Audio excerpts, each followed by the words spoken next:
Hey everyone, this is Lisa Pueschel from Two Bridges Art Academy. So Scott went out to the Artisan Building in Mendon and did some great sketches for his painting that he's going to do. So what I'm going to do is I'm going to take one of the photographs that really spoke to me that he took of the building, and I'm going to do a pastel painting. So I'm starting with a sketch. So I took the building photo that he had, did a sketch, much like Scott was doing when he was out there, you know, fairly rough, but getting in some of the areas that I know that I got to focus on in, you know, to make this painting pop, which is pulling some of the shadows in, the darks. So this running is just going to really be my guideline to help me get started in my painting, and then we'll take it from there. So with that, let's get painting. Okay, so I wanted to show everybody kind of what my setup looks like. So right here, I've got the reference photo that I have printed out that Scott took.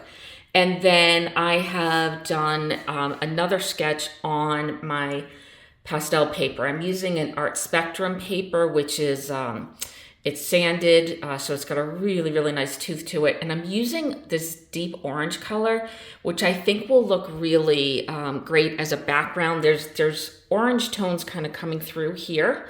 And, you know, oftentimes you can do an underpainting with a pastel, but with this sketch, I think I'm just going to use the paper. I'm on an easel. I have this piece of paper right here just to test out some of the colors that I'm going to use.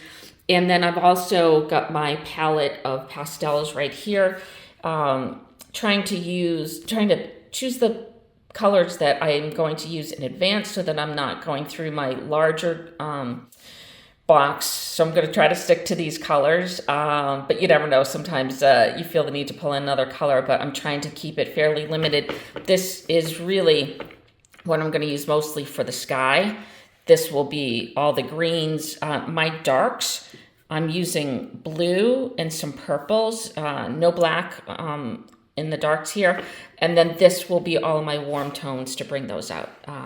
So that's the setup that I'm using, and let's get started painting. Okay, so the first thing that I'm going to do is actually put in the sky. In pastel paintings, we look at two things. We look at painting back to front, and then also dark to light. And so because I've got trees that will be going on top of the blue, the best place for me to get started is putting that sky in. And so I'm going to just start painting the sky here, and just blocking in the color. And the drawing that I did was with vine charcoal. You can actually erase it, which is really nice on this paper. And I will be doing a second color. You know, if you've used pastels, you know that there's a ton of different types of pastels and softness and different types of paper. But the trick with pastels is the touch. So making sure that, you know, you're not going super dark when you first put something on. And in this particular painting, I'm actually going to let some of the orange bleed through. I think it will actually be a really nice effect.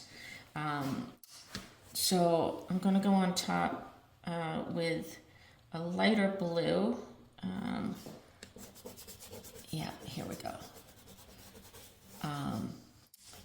The other thing, just me as an artist, is I use the reference photo as a reference.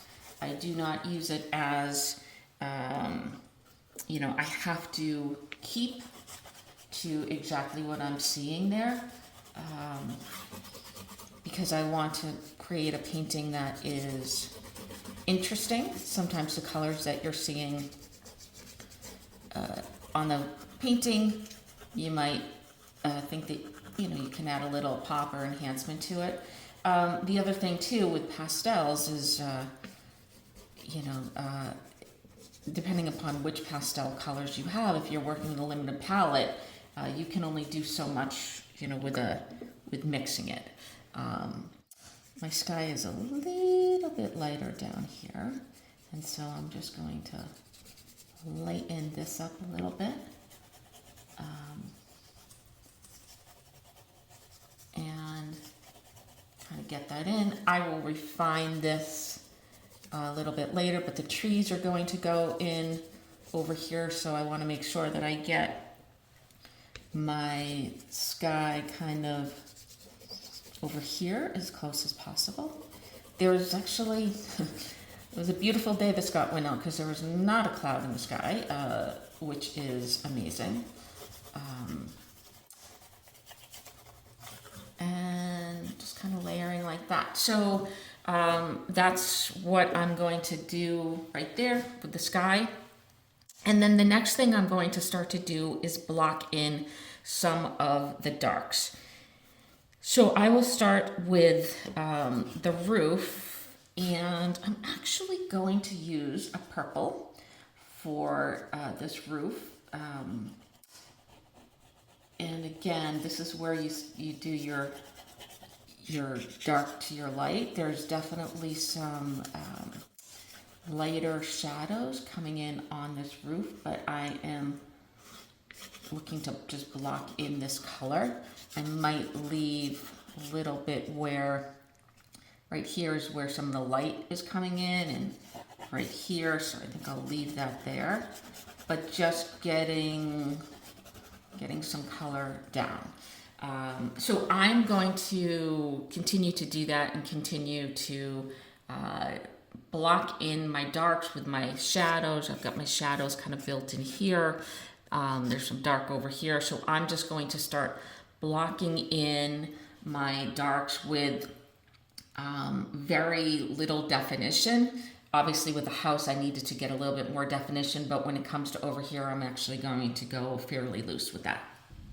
Okay, so I have filled in pretty much all the mid-tone, darks and mid-tones right now that that I think I can, or I feel like doing, because I feel like now it's time to jump into adding the lights in. And as you can see, I added multiple different tones of each color. So the green here has like a few different tones in here. Same with here. Again, definition is definitely loose, which is what I'm trying to do with this painting. Obviously, except for the rendering of the house, which is still going to be, fairly loose. So what I need to do now is tackle a few things. I got to get some lights in where there's light. And looking at the photograph, I'm actually just going to take the photograph and put it right here. These are my areas of light that's popping through here. And so I've established some, but those are more mid-tones. In order to make it really pop, I got to add some pieces of light in here. There's some light showing in here. And then we got to tackle the shadow that is on the house, which I've left for last, and then popping some of the lights in here. And so that's what I'm going to start to do, just using most of my light colors. So we'll start, I'm just going to start over here. And this is a pinkish color. And there is light that's showing through this tree and this area right here that I'm just going to throw in some of this here, and add a little bit of yellow to that as well, just bringing in some of those highlights. Sometimes your pastel gets dirty. This actually here, that's the original color we used. I am going to pop in It's actually a green, but it's really a yellowish green. And I'm going to leave some of the dark that's in there, but allow some of this light to shine through, and even here, so getting it in this tree area, because the tree is not fully dense, right? It's got some light coming through, so I'm popping some of that color in there, but not too much, just a hint of it here and there, enough to show that. And then I'm actually going to use the same color. It's kind of a nice, again, it's got a greenish, yellowish tone to it, and that's what I'm seeing here on the grass. I've got some light coming in here, but that's mulch, so I will use more of a peach sort of color there. This has got some light coming in here. This is very strong light coming in here. And then here, some light coming in here. So let's tackle the mulch. Let's see what color. See if this actually.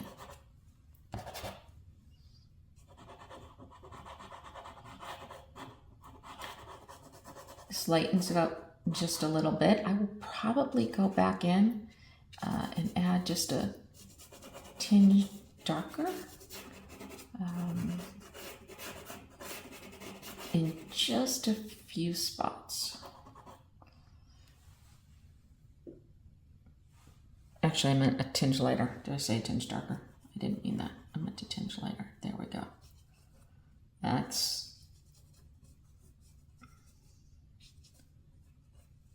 again, not the whole area, but there are areas where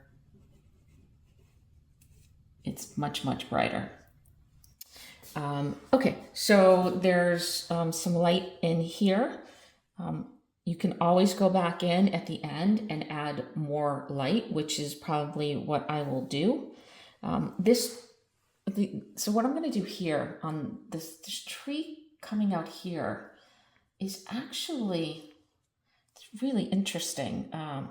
It's got this beautiful, it almost looks like it could have been like a cherry blossom tree or something like that, but it's got a really beautiful purple tone to it.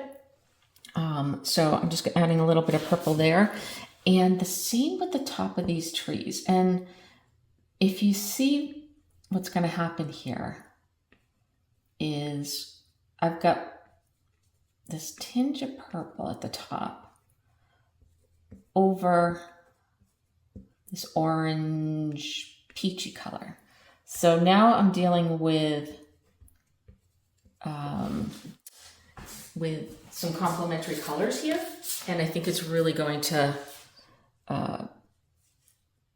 add some dimension to this area right here. Again, not too much, but just adding a little bit here.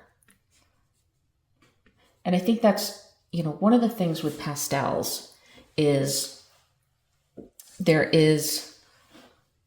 obviously there's so many colors to choose from, but the vibrancy of the colors, it would be a shame not to kind of pull those out. I'm gonna just find that a little bit.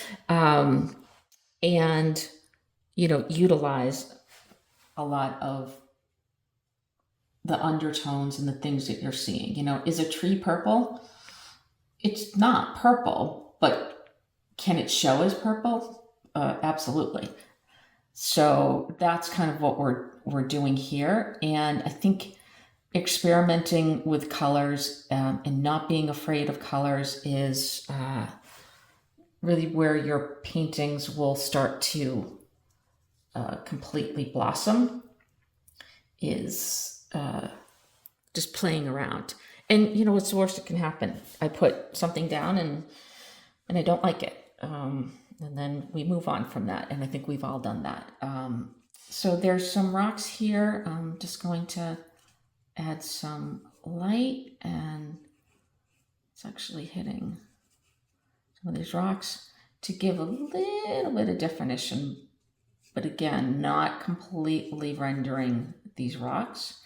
And then what I am going to do to give them a little bit more is I'm just going to add a pop of dark in here. And this is where the refinement is, right? This is where it's like, well, you know what? I'd like those to look a little bit more like rocks.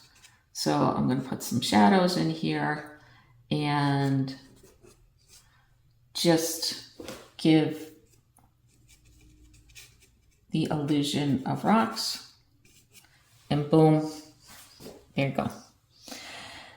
I'm just going to get some color down here. It looks like I did not put the color of midtone here. So just a little here. There's a road right here. And I am just going to add a little bit of lightness to that road. And then I'm actually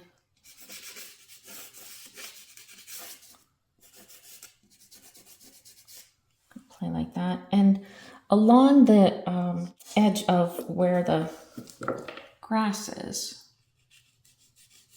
just a little bit darker, I am going to try to find the best color for that. There, this is like a bluish green. Just adding a little bit of definition there, a little bit, perfect. Okay, so yeah, so I've added a lot of the lights in where I could. So let's start over here. Just defining, I'm gonna actually, just defining some, there's like birch trees in here. So I used a peach color and I just tried to define what that area looked like. I added the shadow and I lightened this with really a yellow, because to me there's just yellow pulling through there. And added, you know, a hint of the white trim around the windows, but nothing too exact. And then added some of the light tones in here. Right here, I added that nice little yellow green, and then lightened up all of these areas right here, just to add a little bit of pop in there. And again, the orange undertone here, I'm really liking how it's giving some definition to certain areas, leaving some of that canvas blank. I think that's a great thing about working with pastels and pastel paper, is the paper can really influence what you're drawing. Oh, and then I added, I had forgotten about it, but there were some branches coming down here. Without it, this, I was going to leave it out, but without it, the shadow here looked a little bit strange, and so I added that in there. So anyway, that is kind of the what I interpreted out of this gorgeous photograph from this stunning day that gave us all these wonderful colors. And so I hope you enjoyed watching this. If you are interested in pastels, please go to twobridgesartacademy.com. We have a pastel class starting in January, and we'll be doing landscapes like this and still lifes, and just getting used to this really interesting medium that we can all as artists do a lot with. So thank you again, and hope to see you soon.